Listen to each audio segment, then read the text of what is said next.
Então, hoje a nossa aula 10, que é a última aula de medicina legal, né? Foram 10 aulas. A partir da aula 2, que foi aula de perícia, né? Aula 2, fenômenos cadavéricos, e a partir da aula 3, que foi das impressões digitais, e também parte da traumatologia, asfixia, antropologia, radiologia forense. E na aula passada, era dois assuntos juntos, né? Que é química e genética forense. Hoje vamos trabalhar com insetos na cena do crime, tá?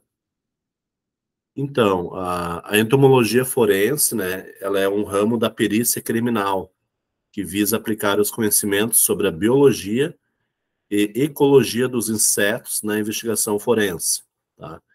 Então, o perito criminal, ele é um biólogo especialista, né, um mestrado especialista em insetos e acaba sendo um perito, né, vinculado ao IGP, né, do Estado, para desvendar, né, essas larvas, insetos, né, que é encontrado no cadáver, para ver se não tem alguma espécie nova, que tem alguns insetos, eles aceleram digamos, aumenta a temperatura do corpo, né, do cadáver, né. Tá? Então, quando se fala em entomologia, né, se fala em insetos, e a gente tem aqui no caso, é conhecido como fauna cadavérica, tá? A fauna, né, que é relacionada a animais, mas fauna cadavérica é referente aos insetos, tá? Então, não é outros animais que são investigados ao cadáver, e sim insetos. Os insetos podem ser úteis em casos de morte violenta, auxiliando na estimativa do tempo transcorrido, da localização do corpo até a possível data da morte, também conhecido como intervalo pós-mortem. Tá? Boa noite, Ezequiel. Boa noite. Tudo bem? Tudo bom? E Tudo vocês? jóia? Tudo bem. Boa noite a todos. Então, recente tinha começado aqui do assunto de entomologia. Tá? Então, o que é o intervalo pós-morte, conhecido como IPM? É o tempo transcorrido da morte, né, do cadáver, da pessoa. Tá? Então, morreu em determinado local, e em quanto tempo vai ficar naquele local, tá? Desde a sua morte. Então, por exemplo, nessa imagem, né, uma foto aqui, né, um desenho, um cadáver ali no caso, e ele já está entrando em estado de decomposição. Então, presente de larvas, as próprias moscas colocam larvas, né? Algumas colocam ovos, e larvas de até 3 estágios, tamanhos, que são coletadas em frascos, e assim também como os insetos sobrevoando ali são coletados no pulsar, que é aquele na forma de capuz ali, tá? Então, assim, de praxe, né, sempre, né, de todo o conhecimento que eu tenho nessa área, como professor, tá? Encontrado um cadáver com larvas, tem que ser coletado, tá? Tem que ser coletado, enviado para o IGP, que o entomólogo forense, ele vai identificar essas larvas, para ver se são as mesmas da coleção que tem no IGP, porque no IGP eles têm uma coleção, alguns insetos vivos, e outros sequinhos, né, numa coleção, para ver se não tem alguma espécie nova, tá? Porque tem larvas de insetos que elas levam até 3 semanas para virar uma mosca. O besouro, aquele rola bosta, né, que tem um chifrinho, não sei se vocês já viram, aquele também é encontrado na cena do crime, aquele ali leva quase 10 meses para tornar um besouro, a larva dele, tá? Então, quando se fala em fauna cadavérica, são esses insetos. Eles ajudam no intervalo pós-morte. Tá? Então, isso, o papel do entomologista, né, forense, que é um biólogo, auxilia muito até na descrição depois do laudo. Tá? Bom, o que diz nesse parágrafo? Um pouco da história, a história, né, da entomologia forense, Então, nas civilizações antigas, na Babilônia, do Egito, né, as moscas aparecem como amuletos, como deuses, Bazebu, o Senhor das Moscas, né? Também uma das pragas na história bíblica do Êxodo, né? Então, alguns filmes antigos demonstram, né, as moscas, né? Então, mas a primeira descoberta, né, documentado da entomologia forense está relatado em um manual de medicina legal chinês no século XIII, tá? Então, o primeiro documento, primeiro trabalho em si, né, documentado, tá? Século XIII. Então, descobriram que os insetos têm uma importância, né, para identificar o tempo decorrido da morte do cadáver, principalmente em decomposição, tá? A primeira estimativa de intervalo pós-mortem, o IPM, baseada em insetos, foi feita pelo médico francês Bergeret, 1855. Mas o primeiro livro foi sobre o tema, foi A Fauna de Cadáveres, La Fauna de Cadáveres de Magnin, 1894, no qual o autor inclui a fundamentação teórica, descrições dos insetos e relatos de casos reais estudados por ele e colaboradores. O interesse só foi retomado na segunda metade do século XX. Leclerc, 1969, publicou Entomology and Legal Medicine, ou Entomologia e Medicina Legal. E, posteriormente, Smith, 1986, publicou o livro O Manual de Entomologia Forense. Então, a coisa começou a criar uma forma, assim, né? Através de estudos, né? No final do século XX, sua aplicação tornou-se rotina, especialmente na América do Norte, na Europa, onde muitos grupos de pesquisa têm se dedicado ao estudo desse tema. Então, vocês vão ver na aula de hoje que os insetos encontrados na cena do crime mundialmente sempre os mesmos, tá? Então, existem livros, teve todo um estudo sobre isso, né? Desde ali do século XIII para cá, né? Principalmente o século XX. Então, a princípio são os mesmos insetos encontrados, tá? Principalmente a mosca varejeira, a mosca doméstica, né? E alguns outros insetos acidentais que ficam sobrevoando em volta do cadáver, tá? No Brasil, né, no caso, um pouco da história da entomologia forense, o marco inicial, né, associado ao trabalho de Oscar Freire, em 1908, apenas 14 anos após a publicação do trabalho de Magnin, em 1894, apresentou à Sociedade Médica da Bahia a primeira coleção de insetos necrófagos, que se alimentam de cadáveres. E os resultados de suas investigações, em grande parte obtida em estudos com cadáveres humanos e de pequenos animais. Então, existe uma Universidade Federal de Brasília, que eles têm um curso de entomologia forense, uma especialização para biólogos, que eles usam suínos, né, porcos, em todo estágio. O único porco, eles identificam desde a morte, o início da desidratação do corpo, início da putrefação, até a esqueletização. Eles usam esse animal, né, para que o porco tenha assim, muita semelhança com pele e órgãos a nós. E aí, no caso, foi feita muitos anos atrás, essa prática, experiência, e foi através disso, né, que descobriram que os mesmos insetos encontrados nesse animal e outros animais os mesmos encontrados em humanos também, tá? Então, Freire aqui foi o mentor, né, dessa primeira coleção de insetos necrófagos, tá? A parte de necrófagos quer dizer que se alimentam de cadáveres humanos, tá? Por que utilizar insetos nos exames periciais? Como a entomologia forense pode ajudar? Tá? Então, os insetos, na realidade, né, quem é leigo nessa área de perícia jamais vai imaginar que uma larva ou um inseto, né, vai até incriminar uma pessoa, tá?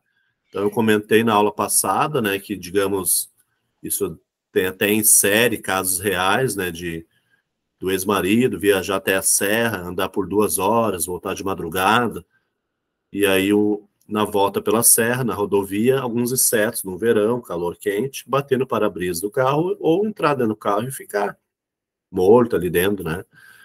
E aí, no caso, quando vai a polícia, né, a parte da perícia na sua casa, da cidade dele, eles coletar esses insetos e encaminhar para o entomólogo forense.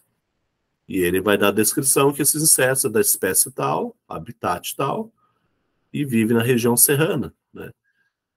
E aí, isso é um caso, né, que acaba auxiliando, né, incriminando uma pessoa. Mesmo caso de marido matar a ex-mulher, jogar o carro num rio, numa cheia, depois a água do rio baixar. Isso é um caso real também, que aconteceu, se não me engano, faz uns 20 anos, menos de 20 anos, em São Paulo. O marido jogou o carro com a mulher dentro, morta, né, dentro do rio cheio, entre meados de agosto, setembro, uma chuvarada. Depois o rio baixou, né, e todo mundo passava na ponte e via aquele carro embicado para baixo. Chamaram a polícia, a perícia, né, e observaram que o vidro do carro, né, lado de dentro, né, lado de fora, estava cheio de ovos, né, e casulos, né, de insetos. É coletado esse material, enviado para a perícia. O biólogo vai dizer, olha, esses insetos aqui, né, ocorrem, né, se desenvolve larva, em primeiro estágio, segundo, terceiro, né, em tais semanas, se tornam insetos em tais meses. Ele consegue dar uma estimativa mais ou menos quanto tempo aquele carro estava lá naquela água, naquele rio, entende? E aí, no caso, o marido, seja quem for, né, que cometeu o homicídio, tem que ter um álibi, né? Tem que provar que não foi ele, entendeu?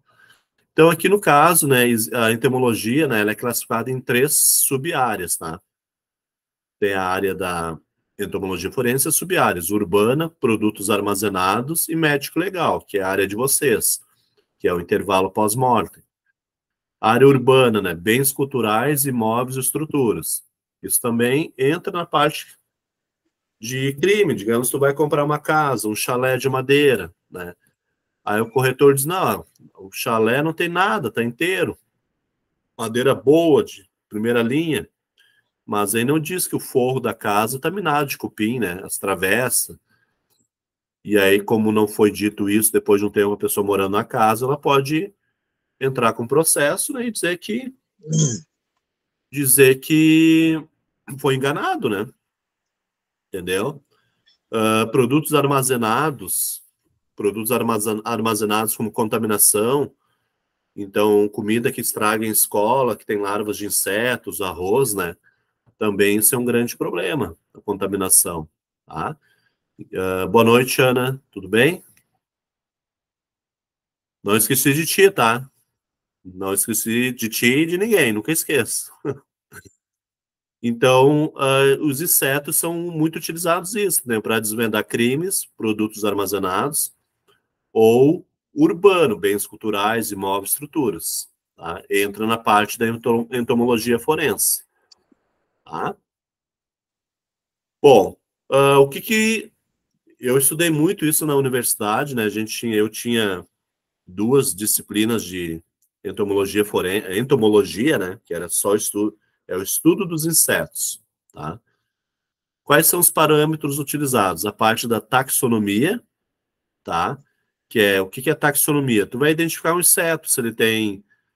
Até essa aula prática eu faço aqui na universidade, Unicinos, tá? O que eu posso dizer para você, assim, é que eu conheço, sim, posso estar enganado, no curso que eu dou, aqui no Rio Grande do Sul, talvez tenha um no Brasil que faça, mas eu sou o único professor que dou aula prática de entomologia forense na universidade, para os alunos do curso auxiliar de necrópsia. Sábado retrasado eu fui com uma turma presencial aqui do Rio Grande do Sul, tinha 16 alunos, e de tarde tinha 12. Cada aluno senta numa bancada, numa mesa, e recebe uma lupa, que é muito parecida com um microscópio. E ali eu dou larvas, o besouro rola-bosta, né, mosca, e peço para eles identificar a taxonomia desses insetos. O que é taxonomia? número de patas, número de asas, antenas, né? Identificar ali se é alguma mosca que eu trabalhei em aula na parte da biologia, tá? Isso é taxonomia. Você estudar se aquele inseto, né, até o aparelho bucal dele. Biologia do desenvolvimento é estudar, digamos, as larvas. Se aquele inseto coloca larva, a fêmea, né, ou se ela coloca ovos, tá? Então, por exemplo, aqui a gente tem a mosca da banana, né, que é da ordem Diptera, e também aqui, no caso, o digamos, o marimbondo. O marimbondo, na realidade, ele é acidental, tá? Não é que ele vai se alimentar de cadáver, mas ele pode estar ali junto, ali também, acidentalmente, por estar, tá? Então, qualquer dúvida, vocês me perguntem, tá? Pode me interromper. Então, aqui no caso, quando um corpo, né, fica exposto, né, ao calor, tá? Por exemplo, aqui ele foi carbonizado e somente a cabeça dele está com o crânio aparecendo. Pode ver aqui no quadrante, tem uma fratura. Tipo, identificar, vocês, lógico, tem muito assunto, a gente tem que rever ainda não fiz provas com vocês, eu tenho que pensar numa forma também de fazer uma revisão com vocês, exercício, para vocês terem.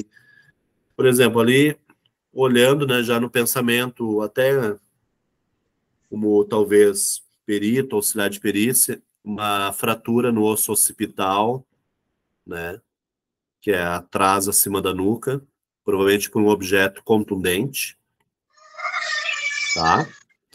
E por que só está a cabeça exposta ao crânio? Porque foi a única região que não foi carbonizado, não pegou fogo. O corpo ele não entra em decomposição onde foi carbonizado ali, tá? O demais, ele pode ver que não tem larvas. Então, na cabeça ali, está aparecendo o crânio, porque tinha tecido, moles, né? E as larvas se alimentaram disso. Tá? Os demais partes do corpo, ó, tá carbonizado, mas não queimado totalmente para aparecer o osso, tá? 2006. Aqui é um experimento que eles fazem, né, nessa Universidade de Brasília, Universidade Federal, né? Então aqui na realidade aqui é um cadáver, né? Então aqui é cena de crime. Então ali eles usam um chamado pulsar, que eles coletam os insetos sobrevoando-os em volta do cadáver. Aquilo que eu digo, eles têm que ter certeza que são os mesmos insetos, tá? Coleta de material larvas do crânio, tá? Então é coletado larvas de diferentes tamanhos, moscas, besouros, etc, né? Existe um kit de entomologia forense, tá? Então esse material o perito tem que ter para coletar, colocar as larvas. De preferência, esses bichinhos têm que estar vivos, né? Tem que estar vivo para eles levarem para o laboratório. Então, existe aqui uma questão, vários tubinhos têm que ser identificados, tá?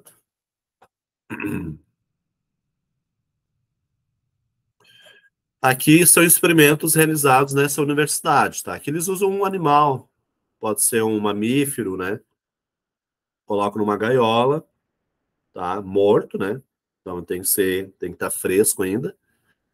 E aí, no caso, uma espécie de uma armadilha, tá? Então as moscas que vão vir ali, né? Elas vão entrar de uma forma, acho que acredito que seja por cima dessa embalagem plástica que foi montada. Depois, na hora de sair, elas não saem, elas ficam trancadas aqui nessa ponta da garrafinha, essa ponta para frente. Então, isso é uma forma também de coletar esses insetos para identificar eles. Tá? Aqui, ó. Experimento de entomologia forense. Então, provavelmente foi realizado na Universidade Federal de Brasília. Então, os insetos ficam presos ali dentro daquele tubo ali, onde tem uma fita ali, tá? As moscas. A princípio, no IGP, né, tem que ter um local, uma sala, né, para esse biólogo especialista, né, uma coleção, então são tipo um armário, os insetos ali vão estar... Isso a gente fazia na faculdade, na universidade. Coletava numa saída de campo, levava para a universidade, identificava, e depois cravava com alfinete, como se cravar num isopor. Aí tu identificava a espécie, né, nome científico. Tá? Isso tem que ter pronto toda a coleção seca desses insetos e larvas, né, conservados. Eles aplicam até um formol, assim, para... Hoje, até a glicerina consegue conservar esse material, né? Mas os insetos, eles podem ser secos, tá? E aí ficam nessas gavetinhas por espécie identificados. Lá no IGP, tá? O que é os insetos? A gente tem os insetos, tá? A gente tem um grupo dos artrópodes, tá? Artró quer dizer articulação, e podes quer dizer pés. Então, são pés articulados. Desculpa, então a gente tem os pés articulados de todos os insetos. Os insetos, todos eles, todos, formiga, mosca, eles têm 6 patas, ou 6 pernas, tá? 6 pernas, ou 3 pares, né? Os aracnídeos, aranha, escorpião, têm 8 pernas, ou 4 pares. Os insetos é o maior grupo de seres vivos, de animais, seres vivos e invertebrados do planeta Terra. Tá? É o maior grupo entre os animais invertebrados, que não têm ossos. Tá? Então a gente tem, lógico, na cena do crime tu não vai ter borboleta, tu não vai ter joaninha, libélula, né? Mas pode ter formiga, pode parecer aranha, escorpião, mas somente os insetos da aula de hoje, como as larvas, somente esses são coletados. Tá? Não vão coletar borboleta, uma aranha, escorpião, isso não. Tá? O que vai mudar ali a temperatura do cadáver, acelerar a decomposição dele, é uma mosca também, né? Uma varejeira. Tá? Então, essa parte da entomologia é entomofauna, tá? Então, entomos é insetos, então, fauna dos insetos, fauna cadavérica, são os necrófagos. Necrófagos se alimentam de tecido em decomposição. Então, se não há cadáver, então pode ver que alguma mosca vai botar, vai se alimentar de fruta podre, tronco podre, né? Por isso que existe lá o bichinho da goiaba, a larva da goiaba. Tá? Então, a mosca ela precisa colocar suas larvas, seus ovos, no local onde eles possam se alimentar. Tá? Os onívoros, né? Tem uma cadeia alimentar mais ampla, então pode se alimentar de insetos ou material em decomposição. Parasitas e predadores, existem alguns insetos besouros que depositam sua larva dentro do corpo de outro besouro, e aquela larva come todo o seu sistema por dentro, até esse besouro ir à morte. Então, são parasitas, predadores de outros insetos. E os acidentais, que na realidade, né, são encontrados por acaso, tá? Em volta do cadáver, né, com mais frequência, mas áreas ecológicas. Não é que eles não são necrófagos, tá? São atraídos mais pelo cheiro. Nessa imagem que a gente tem, então, a sucessão de insetos de maneira distinta durante os diferentes estágios da decomposição. Então, tem ali o corpo fresco, né? Só um minutinho.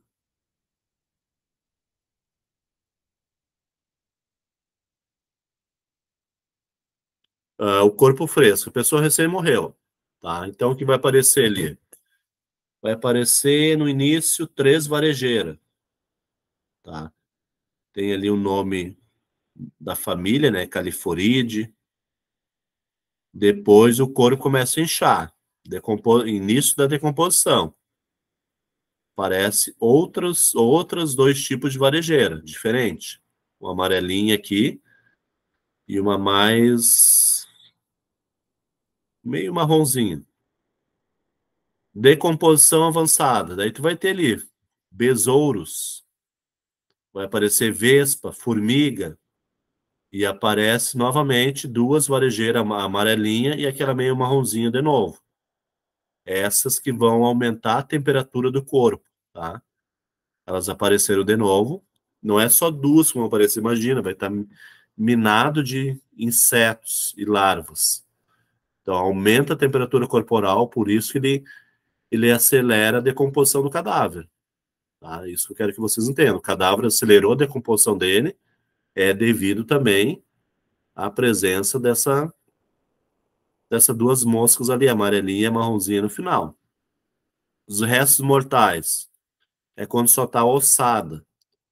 Então, pode ver que tem dois besouros ali e um outro inseto com asa se alimentando só das articulações entre os ossos. Por isso que os ossos, quando é encontrado um cadáver, ele está só na ossada, os ossos tudo solto, tá? Sem tecido, sem músculo, sem nada, tá?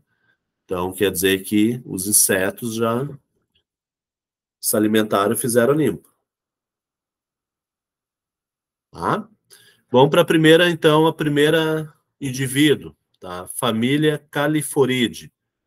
Na biologia, em vez de falar, a gente usa aqui o termo dae, como se fosse Califoridae, é Califoridae. Partes frescas, né? Uma mosca varejeira, ela aparece até 2 dias no cadáver. As fêmeas depositam seus ovos nas partes úmidas. Então, imagina, várias fêmeas dessa varejeira vão depositar ovos nas partes úmidas do cadáver, vão se abrir os ovos e aí vai vir as larvas. Tá?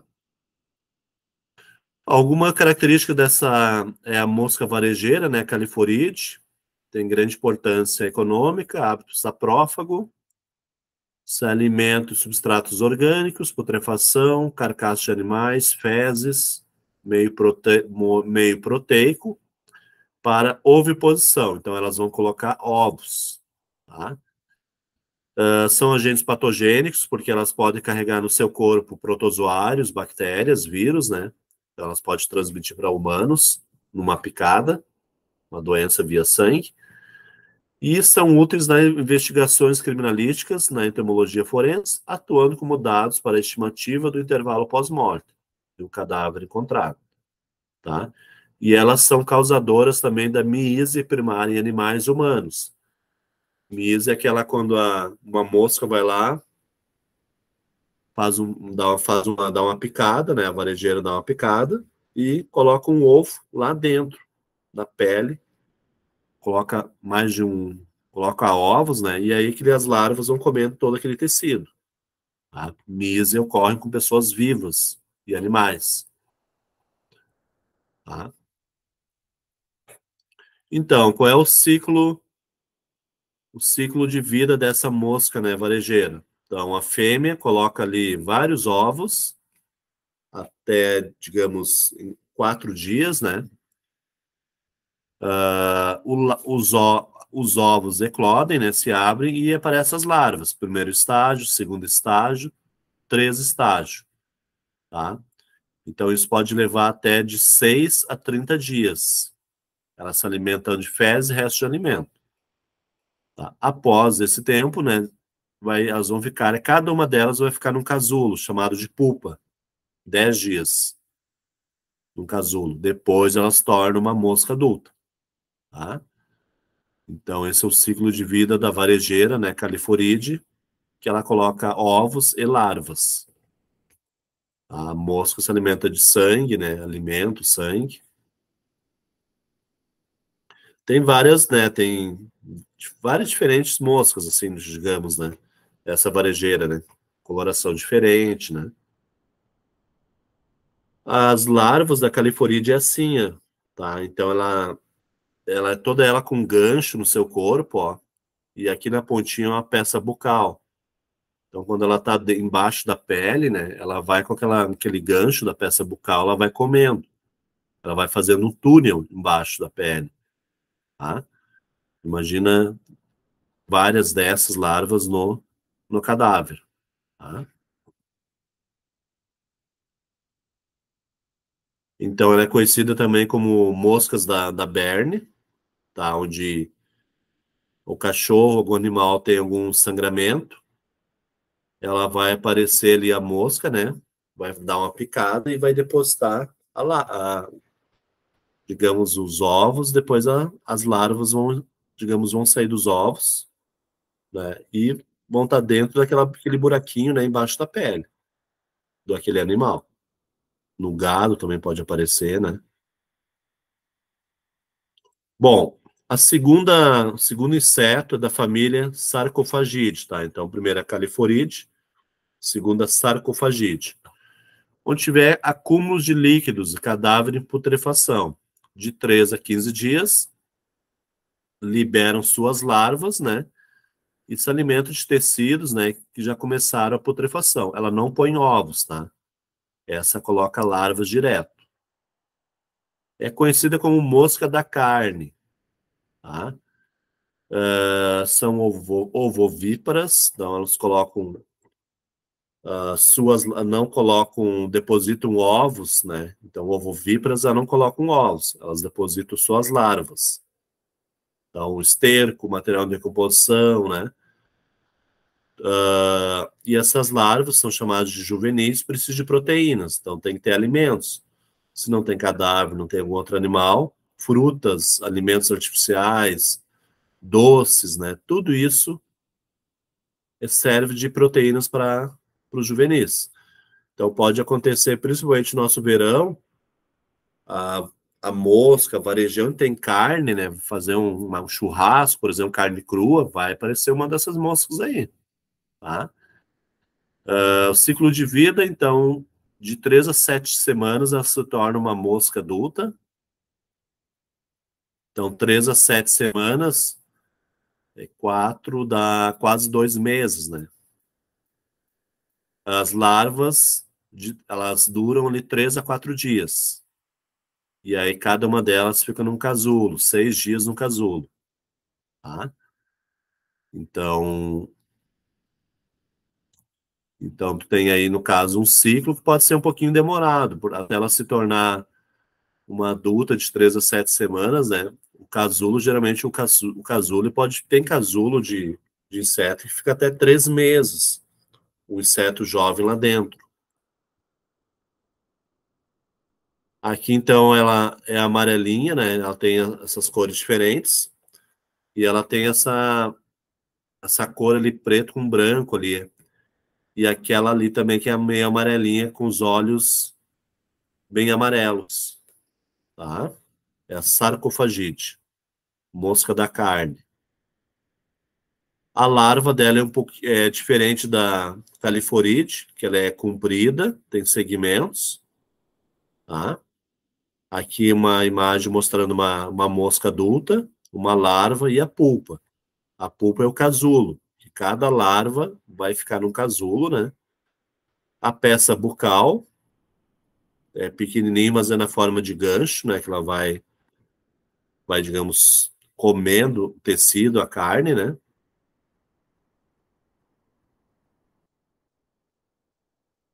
Então, aqui é miese. Não sei se você já viram alguém alguma vez com miese, né?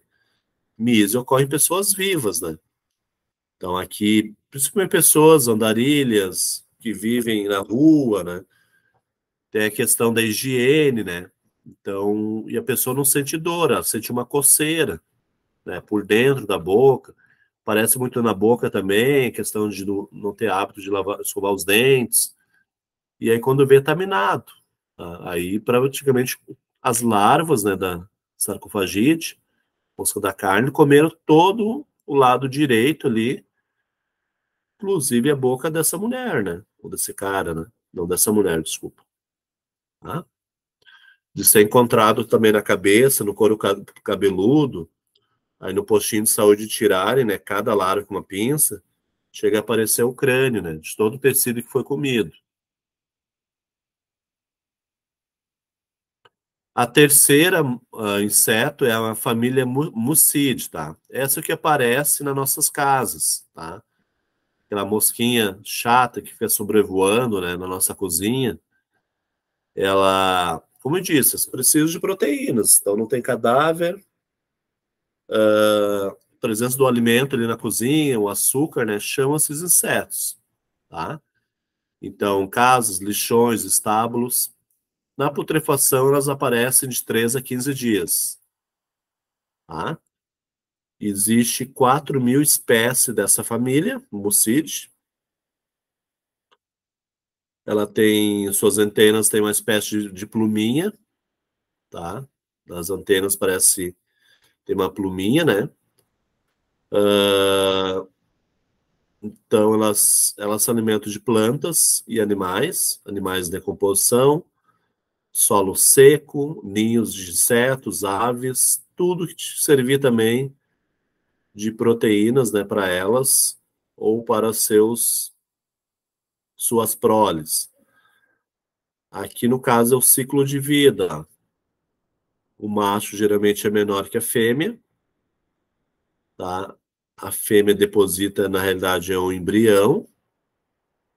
Esse embrião cresce, pode ver que não é um ovo. Na realidade, é embrião e é larva, né? Então, ela passa por 3 estágios, a larva. Geralmente são 3 estágios, tá? Depois, fica numa pré-pulpa e numa pulpa, que é um casulo, tá? Então, ela pode, até 5 dias, uma larva se tornar adulta, né? Até 5 dias do primeiro, do primeiro embrião, primeiro estágio da larva, até a pulpa e o inseto adulto. Tá? Essa é a mosca doméstica, aquela que fica na nossa cozinha nos incomodando.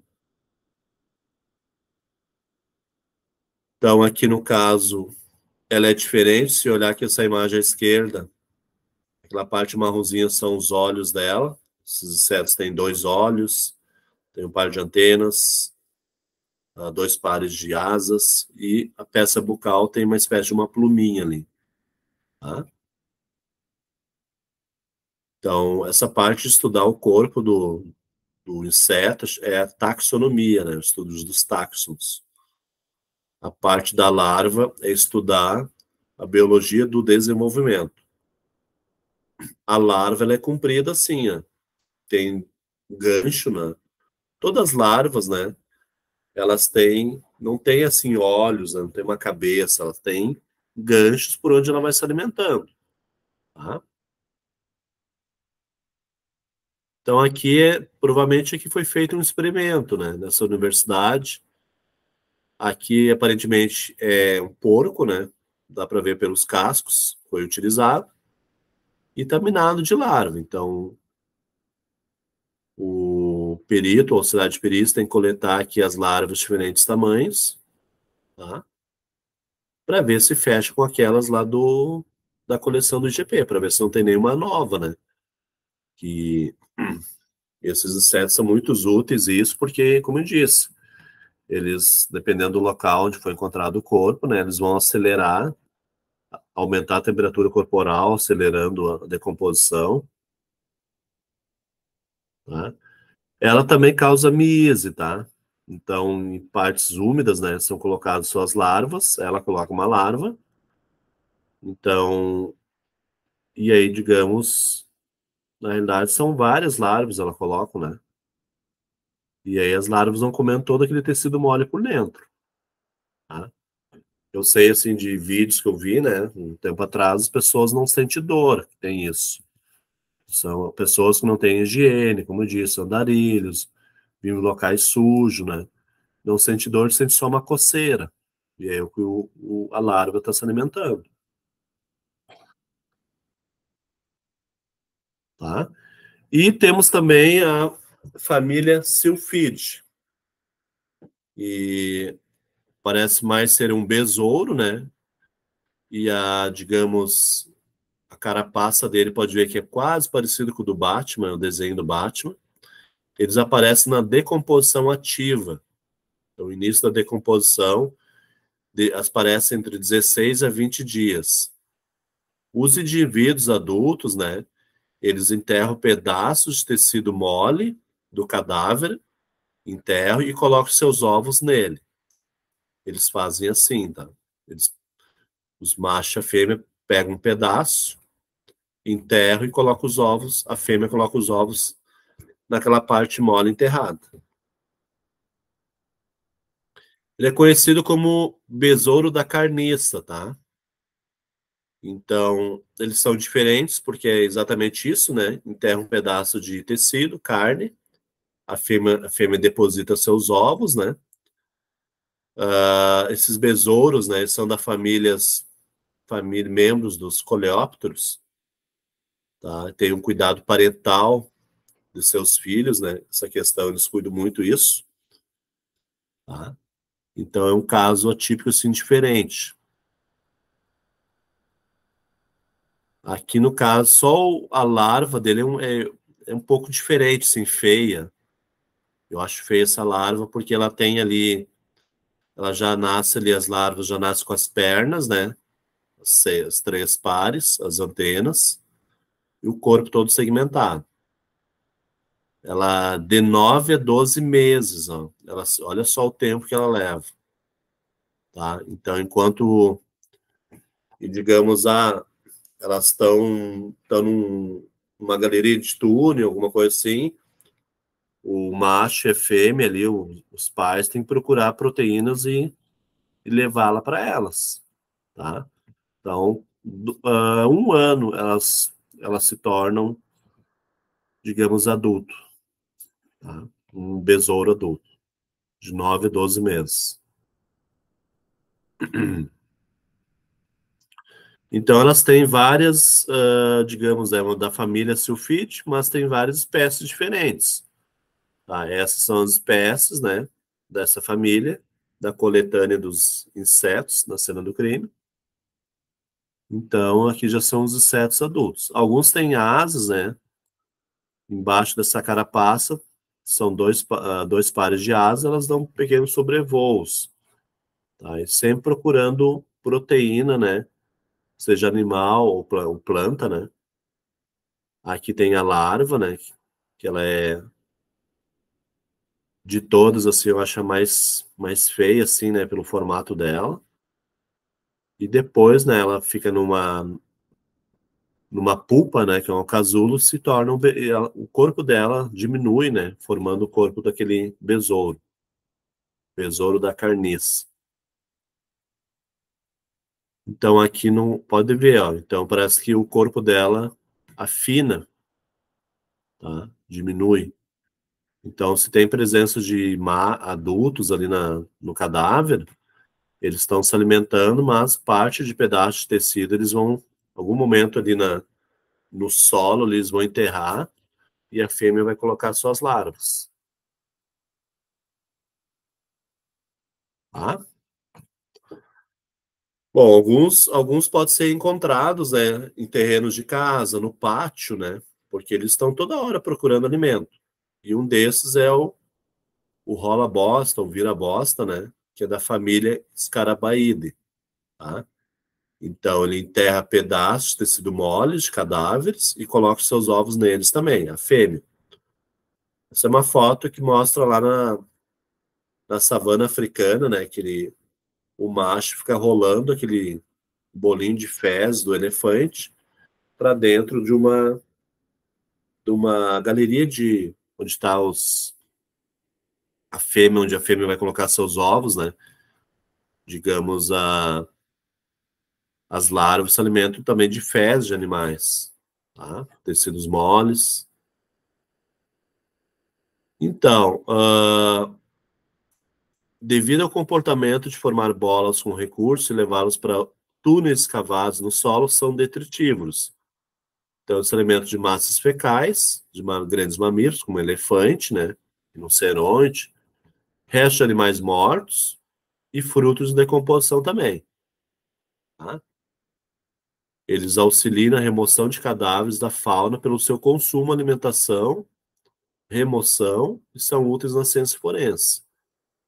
Tá? O que eles mais são importantes? Consiste na aplicação do estudo de insetos necrófagos em processos criminais, podendo, através desse estudo, inferir hora e local aproximados da morte ao serem analisados os animais encontrados ou ovos que podem ter sido depositados na vítima. Então, uma estimativa da hora e do local aproximado, de acordo com animais encontrados e ovos, tá? Na vítima.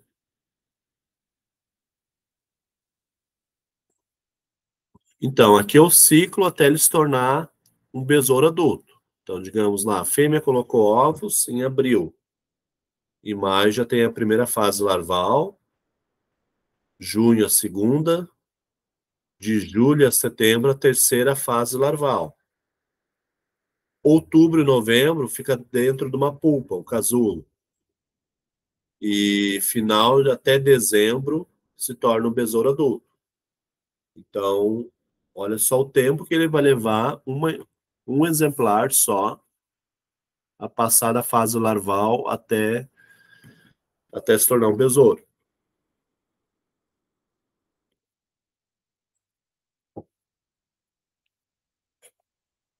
Vocês tinham algum conhecimento sobre da importância desses insetos na cena do crime?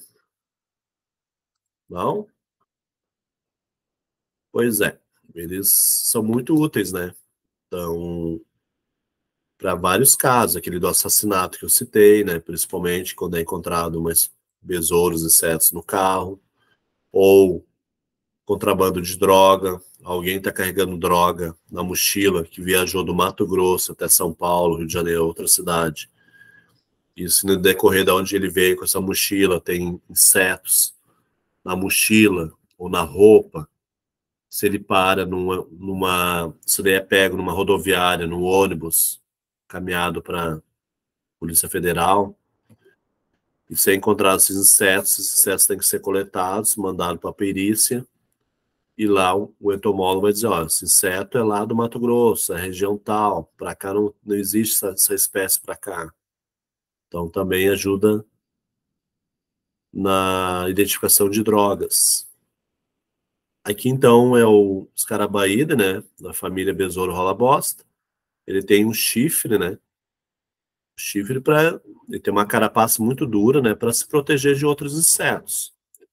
E o macho ele fica rolando, né, aquele bolo fecal, né, daquele, digamos, aquele elefante, com as patas traseiras, né, para ter mais força, né, para poder levar esse material até os túneis para alimentar as larvas. Então, aqui a gente tem exemplares de larvas, ó, dos 3 estágios, a primeira imagem de cima, como ela é, tá? No quartel, né, quem pega quartel vai a campo, né? Às vezes são obrigados nos troncos de madeira, né? São obrigados a comer essas larvas, tá? Porque não tem lá, eles não levam comida, né? Então, primeiro campo, segundo campo, os soldados vão, né? E a imagem bem de baixo ali é a fase larval, ó. A gente tem ela crescendo de tamanho, né? Até, digamos, são 3 fases, né? Considera 2, né? De cada primeira fase, primeiro estágio, segundo, terceiro. Tá? Então, aqui é a fase da pulpa, que ela fica 2 meses, de setembro a outubro. Já fica na pulpa já no formato do besouro. E aqui ela pode ficar na forma da pulpa dentro do excremento de um animal, no túnel, na galeria onde estavam as larvas, né? Então, cada larva vai ficar numa pulpa, num casulo assim, próprio dentro do excremento do animal mesmo, no túnel, né?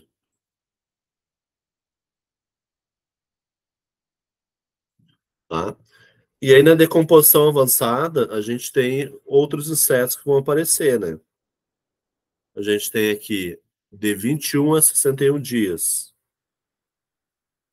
A gente tem a família Vespide, que é a família digamos, do marimbondo, e da família das formigas, tá? São usados nos casos em que o movimento do corpo é suspeito, para detectar sua localização original. Então, digamos, é quando o corpo, né, de alguém, né, foi morto, foi tirado de um local, foi levado para outro local, para atrapalhar a perícia. Então, pode ter esses insetos no cadáver, tá? Então, o corpo foi removido de um local para outro, tá? Então, da família das vespas, né, Vespidae, existe mais de 5.000 espécies, né, incluindo os marimbondos, né, vivem em colônias. É um grupo grande entre os insetos. Temos também as formigas, as abelhas, né? As abelhas não são encontradas, né? Mas pode chegar a família das formigas, né? A família Formicide pode chegar a quase 13.000 espécies em todo o mundo. E habitam todas as regiões do planeta.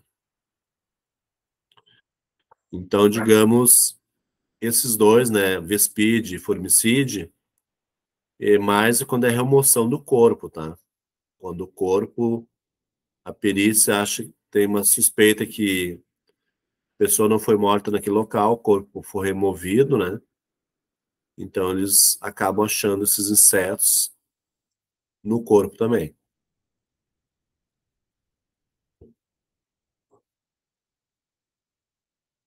Decomposição avançada. 21 a 61 dias. Quem é que volta a aparecer? Califoride e sarcofagide, mosca varejeira. Elas aparecem, né? Elas apareceram lá no corpo fresco, a pessoa morreu.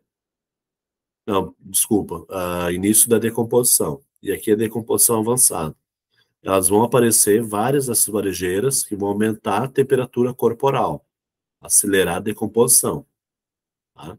Então, se elas aparecerem no local que o corpo está em uma mata fechada, né? O corpo, de uma forma, pode levar até 60 dias para entrar em decomposição. Não está pegando sol. Mas elas que vão aumentar a temperatura corporal. Restos mortais, tá? Então, digamos, de 63 a 184 dias. Família Dermestide. Então, pode ver que aqui uma cobra, uma serpente, ó. Só tá o couro da serpente. Então, tem milhares de besouros se alimentando só do tecido seco, do couro. Tá? Então, se o cadáver tá todo desidratado, pele seca, né? Existe um besouro, né? Dermestide, que vai se alimentar dessa pele seca. Pode chegar a 700 espécies, né? Material orgânico seco se alimentam, né? Pólen, pelos, penas, né? Carcaças humanas, carcaças, né, secas, né? Então não é encontrado na parte úmida ainda, em decomposição. E também são usados em museus para limpar esqueletos de animais. Então, os museus, né? Próprias universidades para empalhar alguns animais. Empalhar não, desculpa fazer. Na perícia também eles usam esses besouros para limpar crânio, osso, né, encontrado, eles colocam essa peça dentro de um vidro onde tem esse besouro, essa coleção para limpar toda aquela parte óssea. Ele é assim, bem pequenininho, tá? Tem algumas colorações diferentes. A, a larva dele é meio feinha, porque ela é conhecida como besouro de couro. Ela tem cerdas, ó, várias cerdas, pelinhos. Tá? E como eu disse, elas são usadas para limpar peças, né? Então, aqui à esquerda a gente tem um crânio, e do lado do crânio tem uma vértebra ali, a vértebra cervical C1, que é o Atlas, tá? Então, eu identifico pelo Atlas porque ele não tem aqui o processo espinhoso, né? Não tem aqui o corpo vertebral. Então, quando é encontrado, em vez do auxiliar ficar lá 3 dias limpando aquele crânio, né? Tirar todo o tecido. Se coloca o crânio, né? A peça óssea dentro do aquário, aquela parte de vidro, né? Que tem esse besouro, e ele mesmo vai se alimentar de toda. E à direita uma serpente, né? Tá? Digamos, museus quer expor aquela parte óssea da serpente. Se usa o besouro esse para comer todo o tecido seco daquele animal.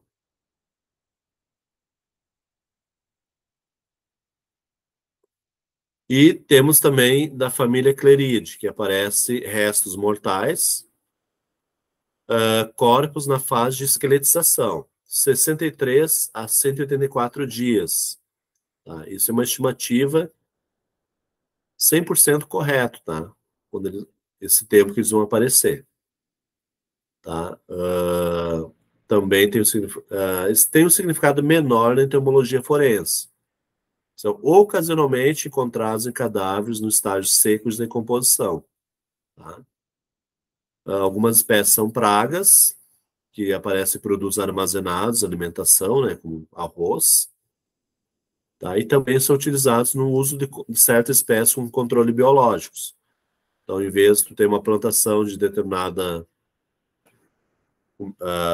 seja, por exemplo, soja, etc., então, em vez de colocar agrotóxico, eles têm um controle biológico de vários desses besouros, tu coloca na folhinha, eles vão se alimentar vão se alimentar de larvas de outros insetos, que comem as folhas da plantação. Tá? Então, ele é conhecido também como...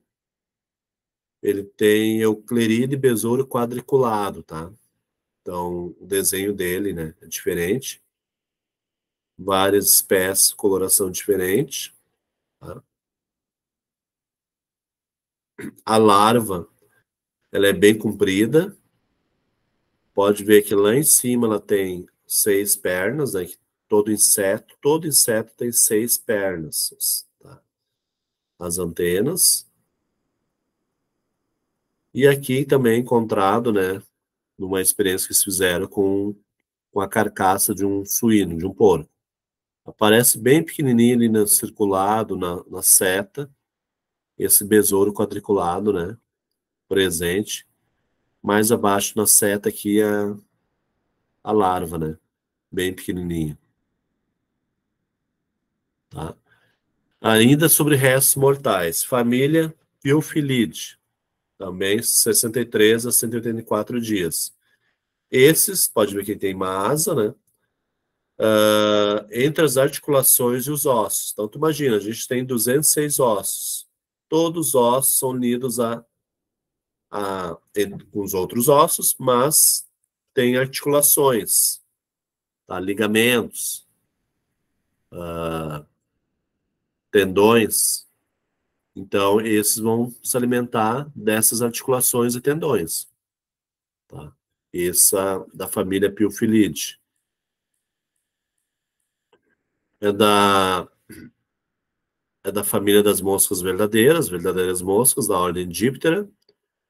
São conhecidos como mosca de queijo. Tá? São necrófagos, produtos de origem animal, carniça e fungos. É utilizado em entomologia médica também. Tá? E para uma larva de mosca, as larvas de muitas espécies têm uma habilidade excepcionalmente bem desenvolvida de pular quando alarmadas ou quando abandonam seu alimento larval para pulpar. Então, elas abandonam parte do alimento na fase larval, terceiro estágio, para criar sua pulpa ou casulo para depois se tornar um inseto adulto. Tá? Então, elas são assim, são bem pequenininhas, né? Os insetos sempre têm 2 pares de asas, né? Peça bucal na frente. Ela tem 2 pares de olhos, né? Os insetos.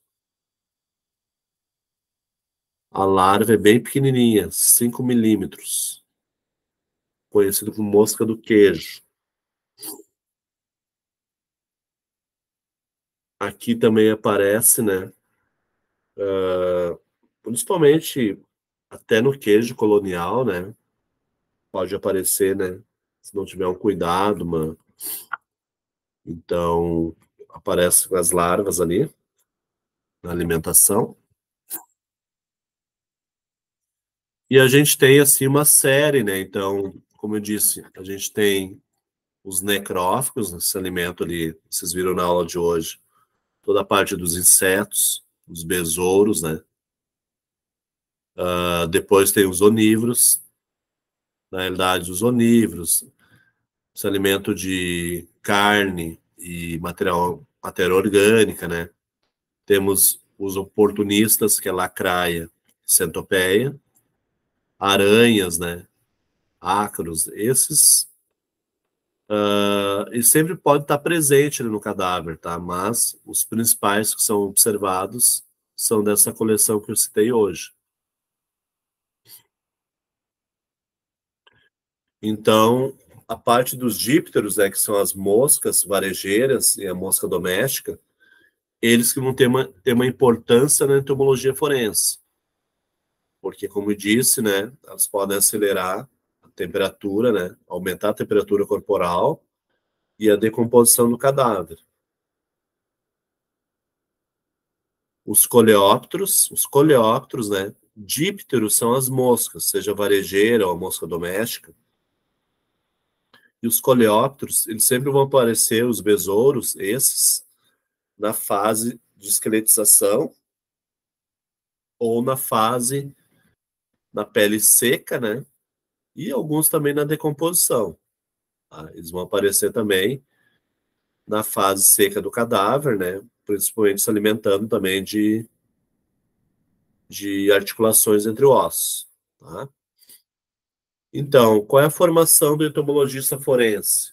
Como eu disse, taxonomia dos insetos, biologia e ecologia, ou seja, ele é um biólogo formado numa universidade, com especializações, pós-graduação, né, em diversas instituições. Ele entende tudo sobre inseto, ele vai olhar um inseto, vai identificar a taxonomia, biologia do desenvolvimento, chegar à espécie, ao habitat dele. Valor, faixa salarial para o perito, né? Concursos federais. Pode chegar até 12 mil reais por mês, o entomologista forense. Tá? Então, para as agências de aplicação de lei, que ajudam a solucionar crimes, eles também podem conduzir a pesquisa para agências governamentais. Tá? Então, nessa aula de hoje, né? Deixa eu ver se eu tenho aqui tem um videozinho para mostrar da entomologia forense. É mais para vocês entender bem, né? Qual é o papel desses insetos, né? Que realmente eles ajudam a desvendar, né? No crime, né? Aqui, deixa eu ver uma coisa aqui.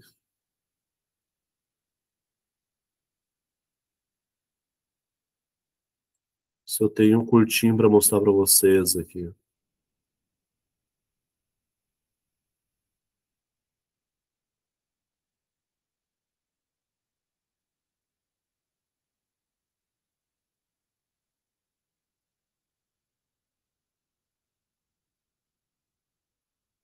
Deixa eu ver aqui, daí eu já mostro, só para vocês entenderem aqui também.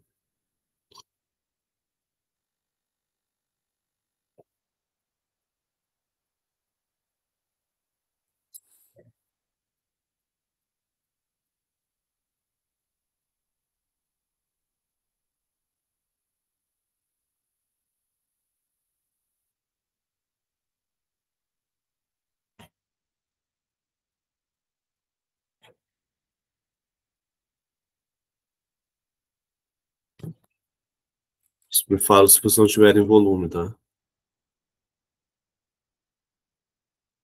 Os seres vivos na natureza são simplesmente grupos, né? Uma ordem crescente, tem família, gênero, espécie. Os seres vivos na natureza são simplesmente crescente, tem família, gênero. Esses aqui são as famílias com a principal ocorrência que a gente encontra lá no Departamento de Polícia Técnica. São as que têm maiores, que nos fornecem maiores dados de evidência. E dentro... Estão com o volume direitinho? Está aparecendo o volume? Soraya? Tem volume ali no vídeo? Sim, tô escutando, normal. Tá. Vai mostrar que a coleção, então, que é a coleção pronta que eles têm, né? Díptero, Mucide, Coleóptero e mais alguns coleópteros. A Califoride é a que tem mais ocorrência, e em termos de número é a que aparece mais. Elas são as das primeiras a chegarem na cena do crime. Tanto é que se diz que, como um todo, se diz que aqui elas são peritas criminais, não são... Qual é o termo que é utilizado? Testemunha ocular, que a gente diz, porque elas são as das primeiras a chegar na cena do crime. Aqui temos as califorídeos, aqui sarcofagide, aqui são os besouros, sendo que os besouros dessa família aqui são os últimos a chegar na cena do crime. Geralmente eles estão associados à alçada. Então, quando a gente recebe no laboratório larvas dessa espécie aqui, a gente já consegue estimar, mesmo sem fazer nenhum tipo de cálculo, que aquele corpo já está exposto no meio ambiente em determinado tempo. Porque na sucessão de decomposição daquele cadáver, esses aqui são os últimos a chegarem. Aqui são as sarcofagite, que elas larvopositam, não ovopositam. Se lembra que ela explicou do ciclo, ovo, larva, pupa e adulto. Ela já parte da larva, ela não tem aquela fase de colocar o ovo. Aqui são as músculas. Essas daqui são bastante comuns também, elas estão associadas a crimes, né, de importância forense, mas elas também é aquela mosca que dá em tudo quanto é canto. A exemplo é a música doméstica, aquela que pousa na sopa da gente, que fica associada ao lixo que fica em cima da pia, enfim. E esses aqui são alguns exemplares que a gente monta para fazer algumas exposições. Todos aqui foram associados a cenas de crime. E aqui é a coleção didática que a pessoa pode manusear, pode olhar. Dentro dessas espécies, tem alguma espécie que chega para poder predar as larvas do jovem corpo tirar primeiro no corpo? Sim. Existem espécies que são...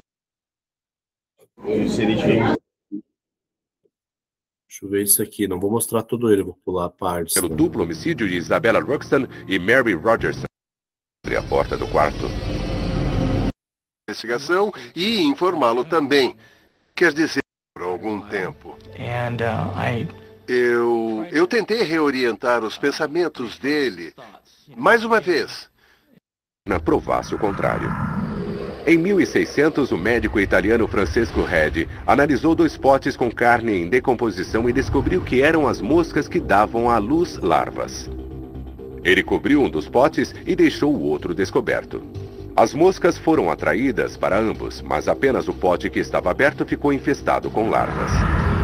Em 1800, o médico francês Bergeret d'Herbois estudou o ciclo de vida dos insetos e formulou hipóteses de que o tempo da morte poderia ser determinado analisando-se os insetos sobre um cadáver. Em 1894, o entomologista Dr. Jean-Pierre Nagnan escreveu A Fauna dos Cadáveres, um estudo que mostrava que havia 8 estágios de decomposição e que as varejeiras eram as primeiras a pousar no cadáver. Mas foi Alexander Mears, em 1935, que usou os conhecimentos de seus antecessores e aplicou-os a um caso de assassinato. E ele estava conseguindo avançar com poucos dados apenas. Hoje, nos arredores de Knoxville, Tennessee, William Bass continua os estudos do Dr. Mears em uma instalação para pesquisa chamada Fazenda de Corpos. Trata-se de um local parecido com o set para um filme de terror.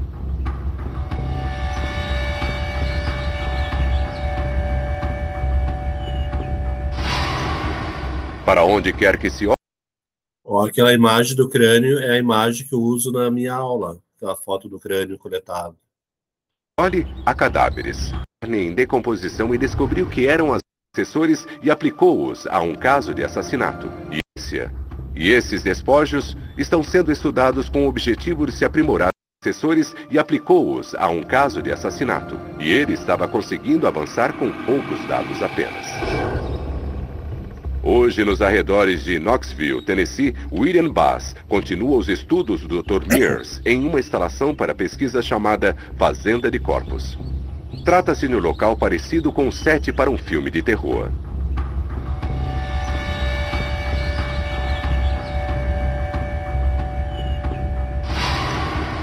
Para onde quer que se olhe, há cadáveres.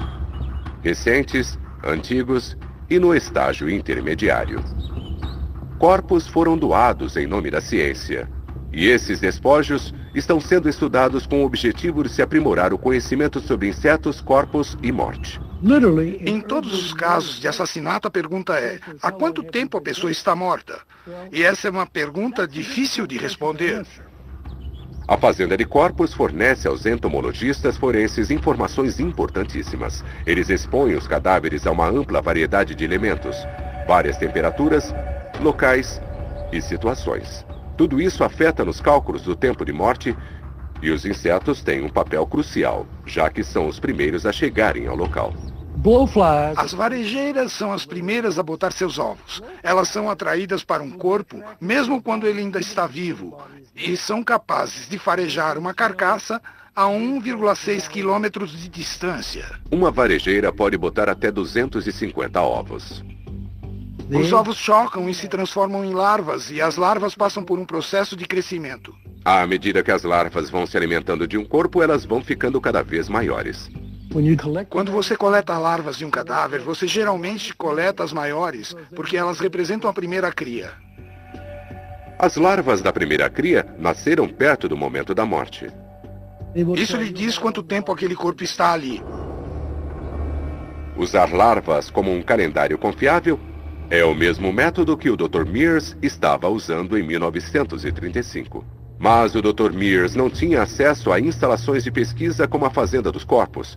Então ele precisa fazer esses cálculos sozinho, o que não é fácil. Há 1.100 espécies de varejeiras e as larvas de cada uma delas amadurecem a uma taxa diferente. Então, para obter dados precisos, primeiro o Dr. Mears precisa saber exatamente que tipo de larva ele está estudando.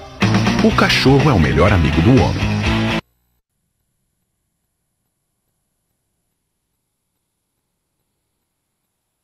Acho que deu uma passada.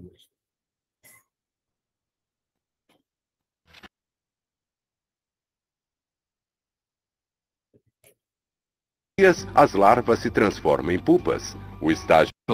Para a maioria das pessoas, uma larva é uma larva e é extremamente... Nasceram perto do momento da morte. Isso lhe diz quanto tempo aquele corpo está ali. Usar larvas como um calendário confiável é o mesmo método que o Dr. Mears estava usando em 1935. Mas o Dr. Mears não tinha acesso a instalações de pesquisa como a Fazenda dos Corpos. Então ele precisa fazer esses cálculos sozinho, o que não é fácil. Há 1.100 espécies de varejeiras e as larvas de cada uma delas amadurecem a uma taxa diferente. Então, para obter dados precisos, primeiro o Dr. Mears precisa saber exatamente que tipo de larva ele está estudando. O cachorro é o melhor amigo do homem.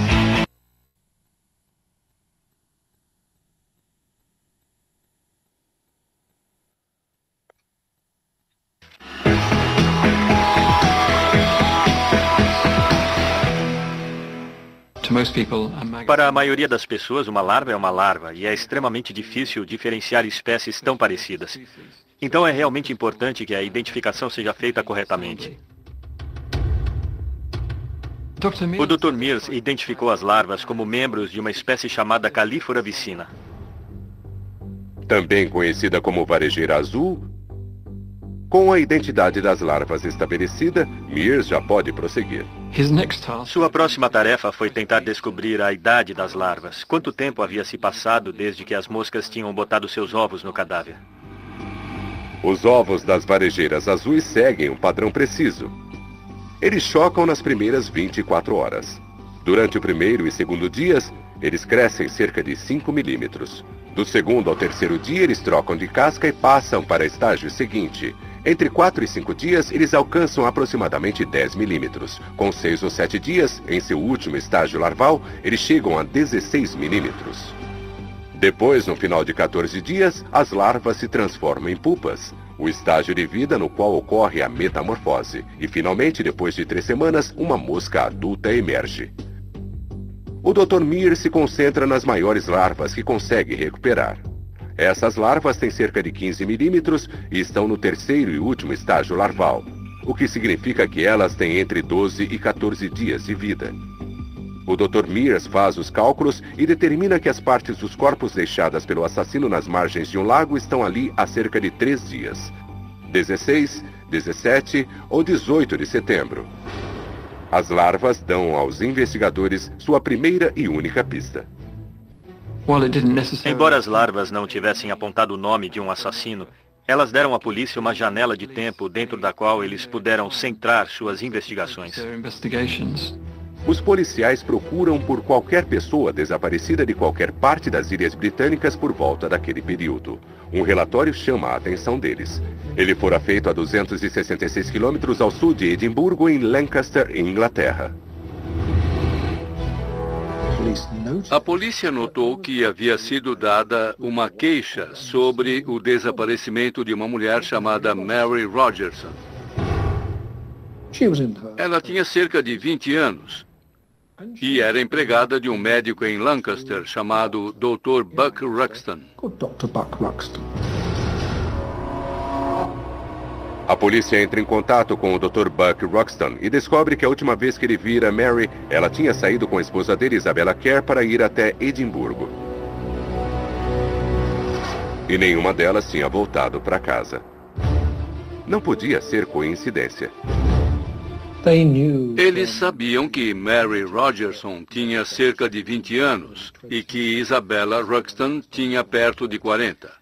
Por meio de estudos feitos nos crânios, a polícia sabia que ambos os corpos eram consistentes com essas idades. Os investigadores se voltam para outras técnicas forenses de ponta para tentar provar que os corpos encontrados nas margens do lago eram Mary Rogerson e Isabella Ruxton. A polícia encontrou uma mão em um estado avançado de decomposição. No laboratório, mergulharam essa mão em água quente e, a partir daí, obtiveram um conjunto muito bom de impressões digitais. A polícia verifica a digital e compara com as digitais de Mary Rogerson. São idênticas. Agora a polícia procura uma conexão entre o outro corpo e a esposa desaparecida de Ruxton, Isabella. Mas sem a digital, eles precisam tentar diferentes métodos de identificação. Tinham um crânio. Também tinham uma fotografia de Isabella Ruxton. Tiraram uma foto do crânio do mesmo ângulo da foto de Isabella.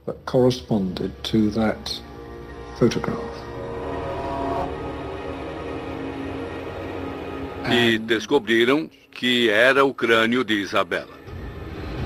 A polícia vai a Lancaster para informar ao Dr. Buck Ruxton, um respeitado médico de família, que sua esposa e empregada haviam sido cruelmente assassinadas.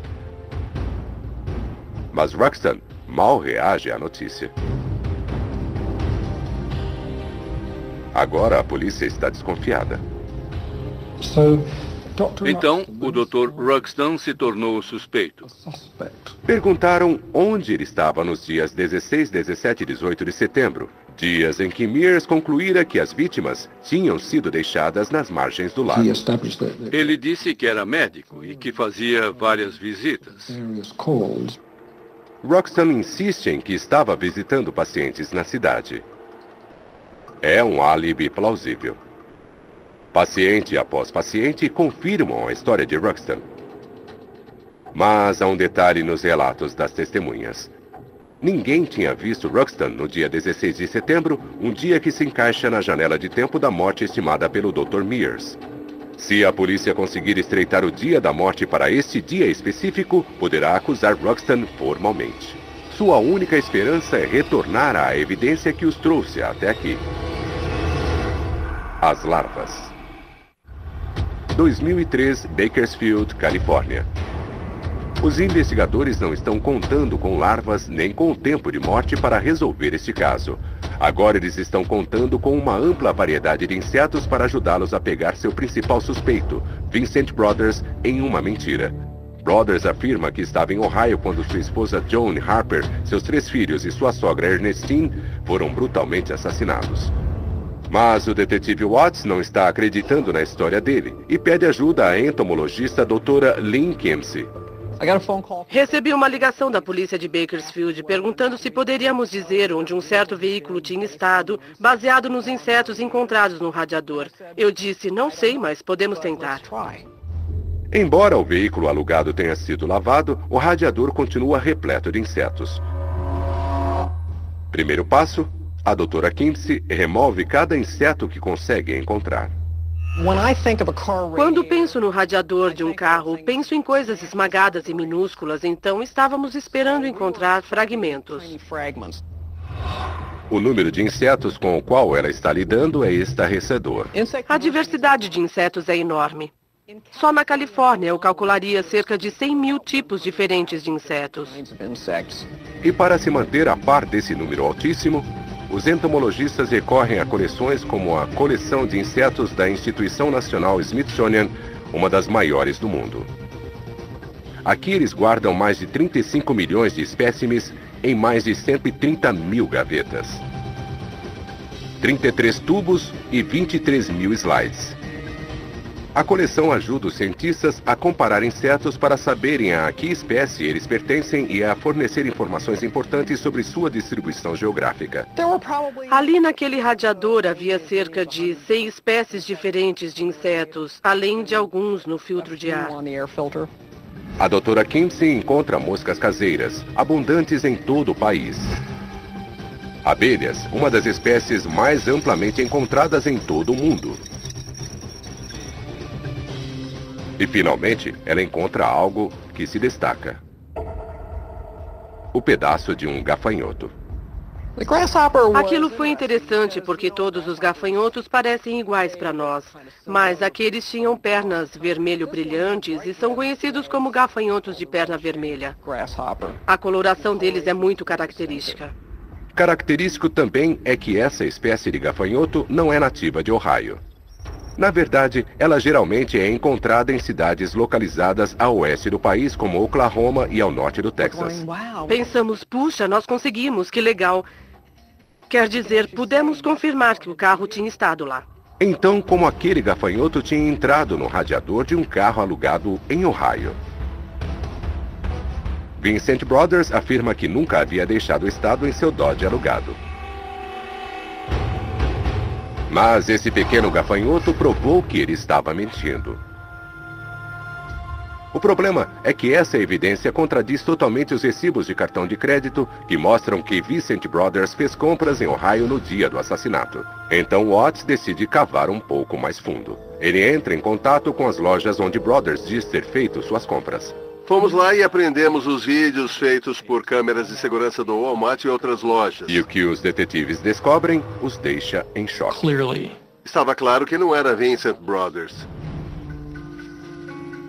Era, na verdade, o irmão de Vincent Brothers comprando itens e assinando em nome de Vincent. Bem, com essa informação ficou claro para mim que o álibi dele era falso. Vincent Brothers havia pedido que o irmão fosse até aquelas lojas e se passasse por ele, mas o próprio Vincent estava em Columbus. É uma descoberta explosiva. E com essa mentira, o respeitado vice-diretor de uma escola de ensino fundamental é o único suspeito no caso do assassinato de sua esposa e filhos. Acho que ele pensou que fosse o cara mais esperto do mundo, que certamente poderia enganar a polícia. Mas se a polícia quiser prender Vincent Brothers por assassinato, eles terão que situá-lo na Califórnia quando Joan Harper, a mãe dela e seus 3 filhos foram mortos. Então o detetive Watts volta a falar com a entomologista Lynn Kinsey para conseguir mais informações. Eles queriam saber se os insetos encontrados eram do oeste das Rochosas ou da Califórnia. Kinsey volta a analisar o radiador do carro alugado à procura de mais partes de insetos. Ela encontra até um inseto que parece indicar que o carro rodou durante a noite. Encontramos insetos chamados formigas-leões, que voam de noite. Então tínhamos um inseto noturno, geralmente associado a regiões mais áridas. Formigas-leões são abundantes nas áreas secas do sudoeste. Outra evidência de que o carro saiu de Ohio. Então a doutora Kinsey faz outra promissora descoberta. Ela encontra 2 insetos da ordem dos hemípteros, que inclui mais de 50 mil espécies. Eles têm partes bucais tubulares tipo um canudinho. Eles não têm mandíbulas, então se alimentam perfurando coisas como os afídeos fazem. Eles furam e sugam. Mas essa espécie de hemíptero não é muito comum. Então a doutora Kinsey pede a ajuda dos especialistas da instituição Smithsonian para estreitar a identificação do inseto. Eles encontram uma espécie da família Pismatidae e outro da família Ligaidae. O Pismatidae tem sua distribuição específica em Utah, Arizona e Califórnia. E a distribuição do Ligaidae se estende para dentro do estado da Califórnia. Os eminópteros definitivamente mostraram que o radiador daquele carro tinha estado no oeste das Rochosas. Mas a distribuição desses hemípteros é apenas parcial na Califórnia. Para conseguir provar que Vincent Brothers foi até Bakersfield, a polícia precisa de algo melhor que isso. Depois de identificar perto de 50 espécies, a doutora Kinsey volta a analisar o radiador e descobre um inseto que mudaria tudo.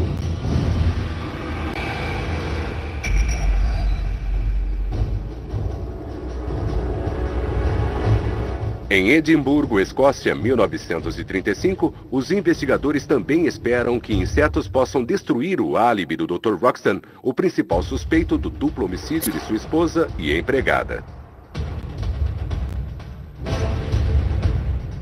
As larvas coletadas nos cadáveres mutilados mostram que as 2 mulheres provavelmente foram mortas num intervalo de 3 dias na metade de setembro. E o álibi do Dr. Ruxton só é válido para 2 desses dias. Então os investigadores voltam a pedir a ajuda do Dr. Mears para ver se conseguem algo mais específico. Em sua primeira conjuntura, ele conclui que as partes do corpo foram deixadas na margem do lago entre os dias 16 e 18 de setembro. Mas o Dr. Mears tem uma ideia revolucionária que poderá estreitar ainda mais essa janela. Talvez o tempo tenha algum impacto no crescimento das larvas. Larvas voadoras têm sangue frio e sua taxa de desenvolvimento depende da temperatura. Então, quanto mais quente estiver, mais depressa elas se desenvolvem, e quanto mais frio, mais lento será seu desenvolvimento. Mears desenvolve fórmulas e métodos para calcular a idade larval que inclui a temperatura como fator. É um avanço científico em 1935. E a base das técnicas do Dr. Mears que continuam sendo usadas pelos entomologistas forenses de hoje. Quando souber a temperatura média do ar naqueles dias específicos, Mears poderá calcular mais precisamente a taxa a que as larvas amadureceram. E quando verifica o jornal de Edimburgo nos dias 16, 17 e 18 de setembro, ele nota algo interessante. Aqueles dias foram muito mais frios do que o normal. E como no frio as larvas crescem mais lentamente, isso significa que as mulheres morreram no primeiro dia dos 3 dias calculados pelo Dr. Mears, mais precisamente no dia 16 de setembro. É o único dia que a polícia determina que Buck Ruxton não tem álibi. As larvas forneceram a evidência de acusação, mas os investigadores estão nervosos. Eles tinham que ser prudentes, porque Buck Ruxton era médico e uma pessoa de destaque na comunidade. Eles querem ter certeza de que os insetos não são a única coisa que poderá ligar Ruxton à cena do crime. Então eles pedem ajuda à mídia local. Uma coisa que os jornais fizeram e a BBC transmitiu foram apelos por testemunhas. A polícia de Edimburgo, Escócia, está pedindo informações de qualquer atividade suspeita no dia 16 de setembro. Chovem pistas. E uma delas parece promissora. Houve um acidente no dia 16 de setembro e o culpado fugiu do local. Um motorista em alta velocidade atropelou um homem de bicicleta. O ciclista consegue anotar a placa do carro. E quando os investigadores rastreiam o veículo, eles têm uma enorme surpresa. O carro pertence a ninguém menos que o Dr. Buck Ruxton. Aquilo se tornou parte do quadro geral dos movimentos do Dr. Ruxton. É mais uma evidência incriminadora. Ruxton estava na Escócia no dia dos assassinatos. Armada com um mandado de busca, a polícia revista a casa de Ruxton e encontra ainda mais provas de que ele é o assassino. Traços de sangue. Havia manchas de sangue no tapete. O Dr. Ruxton disse que ele tinha se cortado. A polícia encontrou também um terno manchado de sangue, do qual ele tinha tentado se livrar. Havia uma fogueira no quintal e um cheiro ruim saindo dela. Além disso, ele havia chamado um profissional para decorar a casa, e o decorador notou que a banheira tinha várias manchas estranhas. A teoria da polícia é a de que Ruxton assassinou as duas em casa e depois levou os corpos até Edimburgo para jogá-los nas margens de um lago. Em outubro de 1935, as autoridades escocesas prendem Buck Ruxton e o acusam pelo duplo homicídio de Isabella Ruxton e Mary Rogerson. Graças aos insetos, os investigadores têm provas sólidas de que Buck Ruxton é o assassino. Mas, apesar das evidências, o caso ainda está aberto. Não havia, na verdade, nenhuma testemunha do que havia ocorrido. As únicas testemunhas eram aqueles bichinhos. Então, foi o conhecimento de Alexander Mearns sobre eles o que criou as testemunhas necessárias daquele incidente. Mas os promotores terão que enfrentar um grande desafio tentando provar que insetos são uma ferramenta forense confiável. Aquilo não apontou o assassino, mas foi parte da evidência que contribuiu para um quadro completo para a polícia sobre o assassinato e os eventos subsequentes, que fizeram com que aqueles corpos terminassem na margem de um lago a 1,6 quilômetro do local do assassinato. Todas aquelas evidências forenses foram apresentadas em forma de um livro com muita objetividade. O juiz ficou realmente impressionado com os especialistas médicos responsáveis por aquelas evidências. No final, o tribunal conclui que a ciência é indiscutível. Os jurados condenam Buck Ruxton pelo assassinato de Isabella Ruxton e Mary Rogerson. E apesar dos ardentes apelos por clemência, Ruxton é enforcado em uma prisão em Manchester, Inglaterra. Uma carta escrita à mão por Buck Ruxton, marcada para ser aberta depois de sua morte, revela uma confissão detalhada dos assassinatos. Acreditando que a esposa estivesse tendo um caso, o Dr. Ruxton a atacou. Ele a estrangulou e a esfaqueou num ataque de ira. E como Mary Rogerson tivesse testemunhado tudo, Buck Ruxton também a matou. Então, com a precisão de um cirurgião, ele cortou os corpos em pedaços não identificáveis. Depois de matá-las, ele foi de carro até o norte da Escócia e eliminou as partes dos corpos em diferentes locais durante sua viagem. Depois, ele voltou e começou a limpar a casa. O médico assassino parece ter pensado em tudo. Ele quase conseguiu.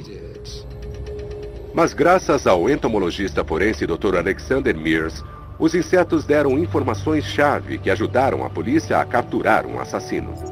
Desse dia em diante, usar larvas como ferramenta para calcular o tempo em que uma pessoa está morta é um precedente legal. E os métodos de descoberta do Dr. Mearns se tornariam padrão para o campo em desenvolvimento da entomologia forense. Sob muitos aspectos, o que nós, entomologistas forenses modernos, fazemos é o que o Dr. Mearns fez. Pegar um inseto, identificá-lo e, em seguida, tentar estimar sua idade. Em 2003, Bakersfield, Califórnia, Os insetos se tornam o centro de outra investigação à medida que a polícia fecha o cerco sobre seu principal suspeito, Vincent Brothers. Mas a entomologista doutora Lynn Kimsey não está tentando descobrir há quanto tempo as vítimas estão mortas. Em vez disso, ela está usando insetos mortos encontrados no carro que o suspeito alugou para rastrear seus movimentos pelo país e provar que Brothers dirigiu de Ohio para a Califórnia e depois matou toda a sua família. A polícia de Bakersfield e os promotores tinham certeza de que poderíamos encontrar alguma informação útil no radiador. E a doutora Lynn faz mais uma descoberta notável. Um inseto que destrói o álibi de Vincent Brothers e prova que ele pode ter dirigido até a Califórnia e matado sua família. Uma vespa do papel. O único inseto que vive no oeste do país e que é abundante na Califórnia é a vespa do papel. A vespa do papel tem esse nome por causa do material semelhante a papel com o qual constrói seu ninho. E embora haja várias espécies dessa vespa, a única encontrada no radiador do carro alugado por Vincent Brothers é encontrada somente no extremo sudoeste, principalmente na Califórnia. É a evidência que o detetive Watts estava esperando. Depois disso, pudemos dizer, tá bom, agora sabemos de fato que ele foi com esse veículo para Bakersfield, Califórnia. Em abril de 2004, as autoridades prendem Vincent Brothers e o acusam dos 5 assassinatos. Aquele fora mais um teste para a entomologia forense. Como ele se defenderia se encontramos insetos no carro dele que só existem a 7.000 quilômetros de Ohio? Acho que nem Vincent Brothers nem sua defesa estavam esperando por esse argumento. No julgamento, o promotor fornece as evidências. A milhagem excessiva do carro, as falsas compras no cartão de crédito e a evidência mais incriminadora de todas, os insetos que indicavam uma clara travessia do outro lado do país até a porta de Vincent Brothers.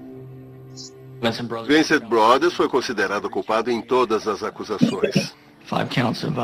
5 acusações de assassinato em primeiro grau, ou seja, crimes gravíssimos, o que significava que ele estava qualificado para a pena de morte. Vincent Brothers acabou sendo condenado à pena de morte em San Quentin.